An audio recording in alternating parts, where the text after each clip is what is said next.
moving on to the next thing, I'm going to explain Chromebooks later, but no, from 1 to 2, that's Myon time. So you're going to use the Chromebooks to log into Myon, and the kids are going to do their reading. 2 to 3 o'clock is water outside. So this is the only two things that vary in our schedule, but it's still built in. So it's not like an entire schedule change. 2 to 3 o'clock, it's water outside. So Monday, Wednesday, Friday, you're going to do water games, which usually have something to do with water balloons. We usually play them right underneath where the basketball hoops are outside. That's our typical water spot. And we will play water games.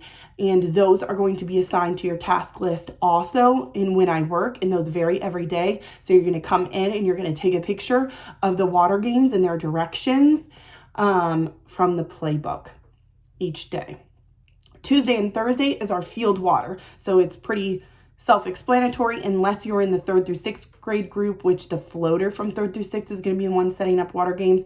You don't have anything to worry about. You're just going to go outside and you're going to play water. So the water setup list is posted in the office, and you don't have to do anything on Tuesday, Thursday. You basically just go out and you will have the slip and slide. You'll have the pools, water guns, bubbles, chalk, field games, and beach balls.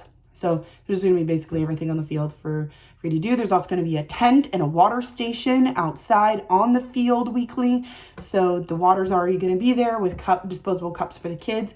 We ask that you bring sunscreen out and sunscreen them every time before we go out on the water, and ask them to bring their water bottles out, because obviously I don't want to use the disposable cups, but we aren't writing names on the disposable cups, so they're going to use them once and throw them in the garbage. So that is why water station outside, garbage can there. We're probably not going to use the water fountain that much because it just stays warm and it's kind of gross. So water station is going to be refilled every day. It's a part of the open list, is to refresh the water station.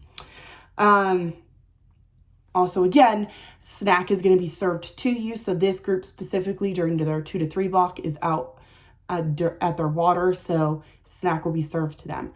The only exception to this is that once a week on Tuesday to Thursday, there's going to be popcorn for the movie that we're watching. So if popcorn is listed as a part of the snack on that specific day, it'll be served to you when you're watching your movie, because that's what makes sense. So half of it will be served outside. Half of it will be your responsibility because you're going to pop popcorn for your class during the movie once a week. 4 to 4:30 for this group is going to be games. Games are generally going to be located in the gym because we'll be using some PE equipment. That is not an end all say all. There may be times where we do it outside. It's just there's not a consistent space to always do games outside. If you feel you can take the games for those days outside, I am not opposed to you doing that. I want the kids to spend more time outside, but I need to have a consistent place for games to be played. So when games is on the list for you to do for the schedule, generally that means you're going to the gym. If you are the first person to be playing games for the day, you're probably going to be taking out PE equipment. So, yeah, so there's that, but we'll talk about that in a different video. And then 4:30 to 5:45 is closing free play center. So they all go back to their classroom, basically the same as the beginning of the day. And, they can clean up, pack their bags.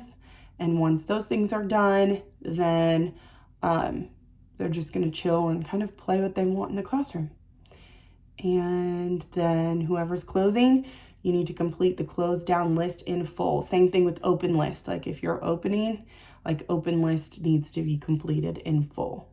Normally the open list will be completed by me or Ellen, or we'll delegate. But if we're not there, it just has to be. There's not a single thing on either the open or closed list that can ever be forgotten. We have to make sure we adhere to it. So that kind of concludes our scheduling talk. Now I'm going to talk about specific things in the next video that apply to certain time frames.